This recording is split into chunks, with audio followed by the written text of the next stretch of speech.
এই রান্নাটা এত সহজ, এত মজা, একবার খেলে বারবার খেতে মন চাইবে। খুব সহজেই করা যায়। মাত্র 2-3 পিস মাংস, একটু চর্বি হলেই রান্নাটা কমপ্লিট হয়ে যায়। আসসালামু আলাইকুম এভরিওয়ান, মণিমার রান্নাঘরে আপনাদের সবাইকে অভিনন্দন। কেমন আছেন সবাই? আশা করছি সবাই খুব ভালো আছেন। আলহামদুলিল্লাহ, আল্লাহর রহমতে আমরাও খুব ভালো আছি। আর যারা আলু ভাজি প্রেমী আছেন তাদের জন্য তো কোনো কথাই নাই, তারা হলে ভীষণ পছন্দ করবেন। এইভাবে একবার খেয়ে দেখুন। আর সবাই হয়তো করেন, কিন্তু আমি কিভাবে করি সেটাই আপনাদের সাথে আজকে শেয়ার করছি। চলুন তাহলে আমরা রান্নাটা শুরু করি। আমি এখানে কিছু চর্বি আর কিছু মাংস নিয়ে নিয়েছি।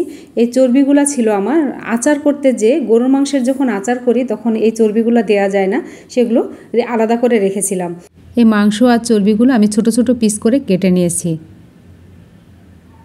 ধুয়ে পরিষ্কার করে নিয়েছি। এবার প্রেশার কুকার নিয়েছি একটা, প্রেশার কুকারের মধ্যে দিয়ে দিব এগুলো। খুব বেশি ছোট করে নি, এটা রান্না হলে এমনি ছোট হয়ে যাবে। প্রেশার কুকারে দিয়ে সেদ্ধ করে নিলে খুব তাড়াতাড়ি হবে। পেঁয়াজ দিলাম একটা, আদা রসুন বাটা দিলাম, তেজপাতা দিলাম, মরিচের গুঁড়া সামান্য, হলুদের গুঁড়া, ধনিয়া গুঁড়া, জিরার গুঁড়া, সামান্য একটু পাঁচফোড়নের গুঁড়া, স্বাদ মতো লবণ, গরম মশলা, দারচিনি, এলাচ, লং, গোলমরিচ সব একসাথে দিয়ে দিলাম। এবার পানি দিয়ে দিলাম। ভালো করে মিশিয়ে নিয়ে সামান্য একটু তেল দিব। এখানে খুব বেশি তেলের প্রয়োজন নাই, যেহেতু চর্বি গলে তেল বের হবে। পানি দিয়ে দিলাম সেদ্ধ হওয়ার মতো। আপনাকেই বুঝে নিতে হবে কতটুকু পরিমাণ পানি দিলে সেদ্ধ হবে, সেই পরিমাণ দিতে হবে। এবার ঢাকনাটা লাগিয়ে দিলাম, দিয়ে সেদ্ধ হওয়া পর্যন্ত অপেক্ষা করব। সেদ্ধ হয়ে গেছে, প্রেশার কুকার নামিয়ে নিলাম। এবার একটা কড়াই বসিয়ে দিলাম চুলাতে, এটা ভাজার জন্য। সামান্য পরিমাণ তেল দিলাম, পেঁয়াজ কুচি দিলাম, রসুন কুচি দিলাম, কাঁচামরিচ কুচি, ঝাল পরিমাণ অনুযায়ী যে যতটুকু ঝাল খাবেন ঠিক সেই পরিমাণে নেবেন। সামান্য একটু নেড়ে চেড়ে আমি আলুগুলো দিয়ে দিব। আমার এখানে যতটুকু পরিমাণ আলু লাগবে সেটুকুই নিয়েছি। আপনাদের কম বেশি লাগলে আপনারা কমিয়ে বাড়িয়ে নেবেন। এর চেয়ে আর বেশি নাড়ব না। এবার আলু দিয়ে দিব।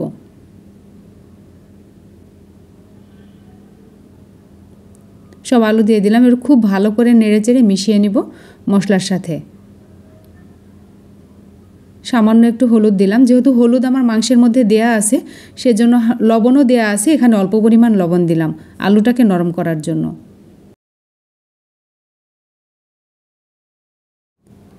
সামান্য একটু নেড়ে চেড়ে আমি সেদ্ধ করে রাখা মাংসগুলো এবার দিয়ে দিব। দেখুন কত তেল বের হয়েছে ওর মধ্যে থেকে। এই তেলেই আলু ভাজা হয়ে যাবে।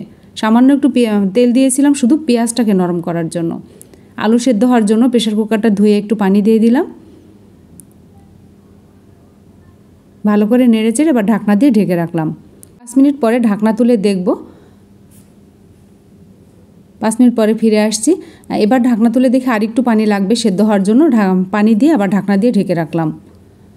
আবারও ঢাকনা তুলে একটু নেড়ে দিব। আলুটা সেদ্ধ হয়েছে কিনা দেখে নিলাম। আলু সেদ্ধ হয়ে গেছে। ঝাল লবণ কম লাগছিল, সেজন্য এবার ঝাল লবণ দিয়ে দিলাম। সামান্য একটু গরম মশলার গুঁড়া দিয়ে দিলাম, এটা দিলে স্বাদটা বেশি হবে।